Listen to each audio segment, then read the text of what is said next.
Well, I guess on the non-firework front, Jeff, what, how difficult or how much of an added degree of difficulty is there preparing for West Virginia when this current team this year, when there's only one game to look at? Yeah, it's hard preparing for them anyway because it's difficult to simulate, especially this year, their size, their athleticism, their strength. They're a pretty big team, especially if they start the way they started the last game. They're basically, after McCabe, they're all 6'7" and above, and versatile and strong and physical. But it is what it is. I mean, we have one game of film, and Akron played them tough, but West Virginia's a good team, and we know that. They're a team that wants to be disruptive defensively. Obviously, they rebound the basketball. Their guys have gotten better, especially Culver and Matthews. Those two guys have really, really gotten better. So it's going to be a tough challenge for us.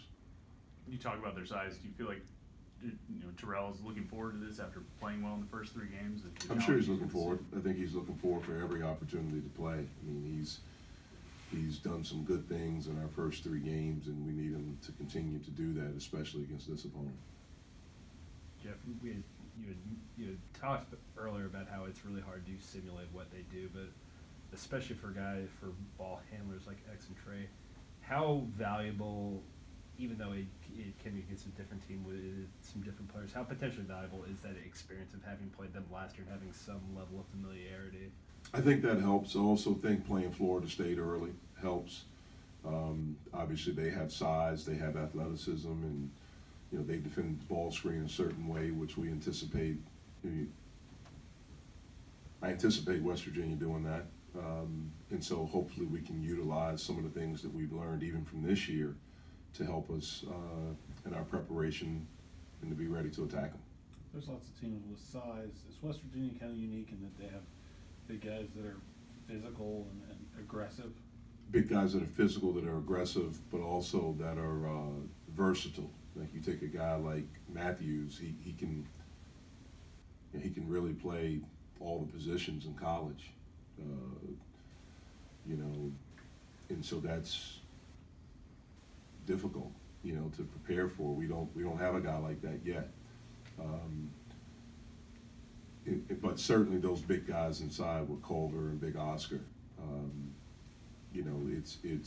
it's very rare in college basketball now, in my opinion, where a team is actually trying to attack you constantly inside. Mainly the big guys now are ball screening and rim running and things like that. Maybe you have one guy that you're really trying to throw it down to every time. They have 2 guys that they're really trying to get it down to, but then because of the size of their the size of their wings, they post those guys too. And so that provides a different type of challenge for us. Jeff, we had talked with you a couple weeks ago about Justin and kind of coming back, not just physically but mentally from that injury. How far along do you think he is in that process now? How much more comfortable does he seem out there? He's progressing. I think each game, he's getting better. I mean, he's figuring it out. He's figuring out college basketball. He was thrown right in the fire right away, as were all of our new guys with Florida State. And then how do you recover from that? How do you move on to the next play after having some success? And none of us handled Nichols, the right way. I thought he did some good things at Robert Morris. I think his effort level of understanding, all of the nuances of college basketball and how you have to work, rest, prepare mentally and physically. I think he's figuring those things out, and I think he's getting better. Coach, you talk about how you're in an odd spot with West Virginia only having played 1 game. Has most of your preparation come from the film from that Akron game, or have you guys also taken things away from last year's game? We look at everything. So certainly a lot, a big part of it is the Akron game. We have watched, our game last year, but it's hard because they really have almost like a brand new roster. If you look at the guys that played against us, it's very few of them that are back. The ones that are back are good, but they've added so many new pieces. I don't remember Culver playing against us last year, and he's really good. And so a lot of it has been from Akron, though. This is your second year hit. I mean, last year was the first year this series started playing again. So, I mean, there's not a lot of history for the individuals, players and coaches. But it seemed like last year's game was pretty physical and even chippy at times. I mean, was there energy in the rivalry, energy of sort of playing this backyard brawl that it just kind of came naturally? Yeah, it seemed like it. It seemed like it. I mean, it was a very, very physical game, very physical. And certainly they have a great home court, and their crowd was, really into the game. And I thought both teams fought and competed. But it was a really, really physical game. You obviously have a lot of experience in, rivalry kind of games, Duke, Carolina, things like that.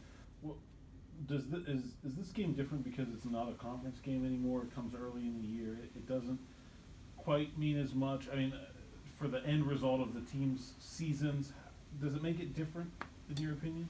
Different than like a Duke, Carolina? Well, I don't think anything compares to that. Well, or even like maybe like. Yeah, no, I do think it's, when I was at, the head coach of VCU, Richmond had left and joined the A-10, and we still played them, and it meant a lot. It meant a lot. The game was played early, but it meant a lot, to the people, to the fans, to the students, to, certainly the coach. I mean, everyone. It meant a lot. And so I do think this means a lot to people. I think it means a lot to us. I'm sure it means a lot to them. I know it means a lot to our fans. And so it still is it's a big game. It's a huge game, and it's a game we want to win. What's your assessment through 3 games of Xavier and how he's played this season? I don't think he's played as well as he's capable of playing. He hasn't shot it as well, but the decision making has been just okay. I thought he did a really good job, especially in the second half against Robert Morris. I thought he controlled the game, and I thought he did some things down the stretch against Florida State. But I think he would even tell you he hasn't played as well as he's capable of playing, as well as we know that he can play. And, we need him to do that. Does it seem in some ways like he's trying to do too much, or he's pressing a bit? I mean, how much will you see him struggling with maybe ties into that? Well, I don't think he's played bad. I just don't think he's played as well as he's capable of playing. I think some of it has to do that defenses are geared up even more for him right now. We have a lot of unknowns. Some of it has to be right away, the competition right away. Florida State being the first game, they really tried to take the ball out of his hands. And so some of it has to do with the way that he's been schemed.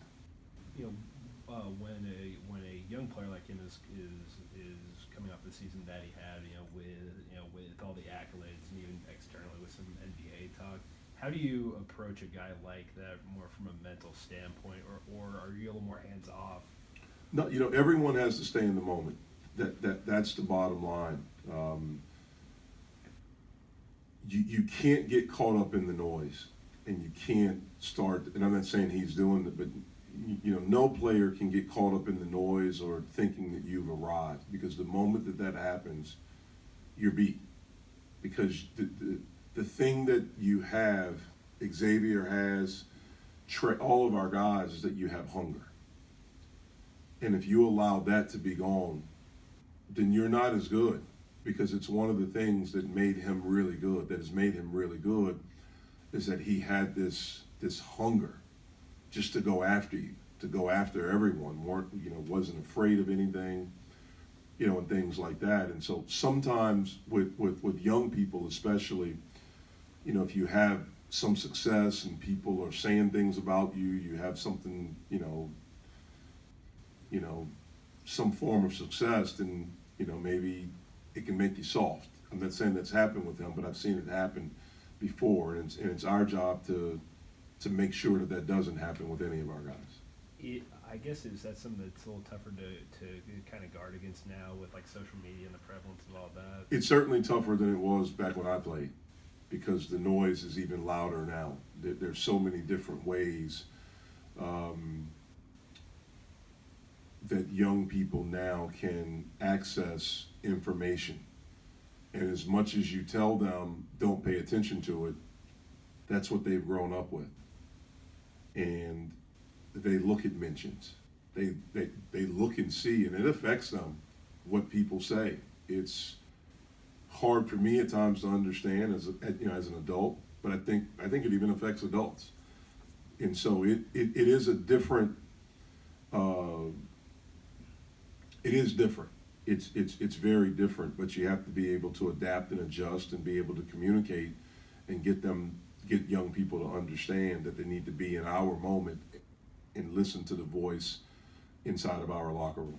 I remember you talking about that after the Nichols game too, and I was wondering, I mean, would you consider a social media policy, even maybe just during the season of like, No. guys stay off it? No, that's their right. It's not my job to tell them that they can't be on something. Now, if they don't handle it right, or if they are not responsible, one of the things we try to do is teach them how to be responsible with social media. But I don't think anyone's telling a regular student to get off of it. And these are student athletes. Just because they play, it doesn't mean they don't have the same rights. So that's not something I would do. I'm not saying that coaches don't do that, and they're right with whatever they do. It's what they believe, but that's not something that I believe in. Terrell's played pretty well the last couple of games. This feels like a game where you might need more than one big guy to go to battle. What have you seen from Hamilton so far, or what might you like to see more from him going forward? Well, certainly to rebound more, defensive rebound more. I think he's done a good job. I thought he did some good things against Florida State, but both he and Kareem and Terrell, all three of them, we need them to play big, physical. We need them to rebound and protect our basket.